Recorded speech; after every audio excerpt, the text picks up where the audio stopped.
સુરત મહાનગરપાલિકા સંચાલિત સ્વીમેર હોસ્પિટલમાં ભારે હોબાળો. ઓનલાઈન ટોકન સિસ્ટમનું સર્વર ડાઉન થતાં હોબાળો મચ્યો. સર્વર ડાઉન રહેતા દર્દીઓને ભારે હાલાકીનો સામનો કરવો પડી રહ્યો છે. કેસ પેપર નહીં નીકળતા દર્દીઓમાં રોષ. મોટી સંખ્યામાં દર્દીઓએ હોબાળો મચાવ્યો. ટેકનિકલ ખામીના કારણે સર્વર ડાઉન હોવાના તંત્રનો બચાવ. મારું નામ ભાવેશભાઈ રબારી, પૂર્વ કોર્પોરેટર, સુરત મહાનગરપાલિકા.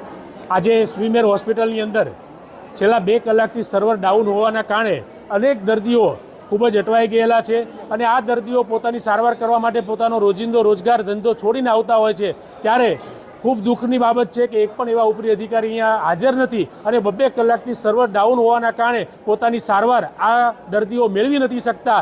આ સ્વીમેર હોસ્પિટલના આજે હજારોની સંખ્યામાં જે દર્દીઓ છે ખૂબ જ હેરાન પરેશાન થઈ રહ્યા છે.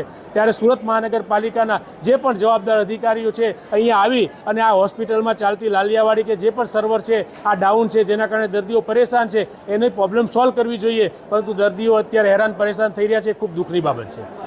સુરેશભાઈ કલાલ.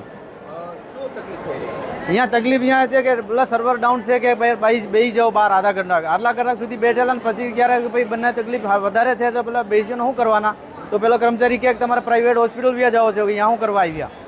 और ज़्यादा तकलीफ હોય તો કર્મચારી ઓફિસમાં વ્યા જાઓ. હવે આ તો બધાને લાગે તેવો યોગ લાગે એવો કરવો પડે.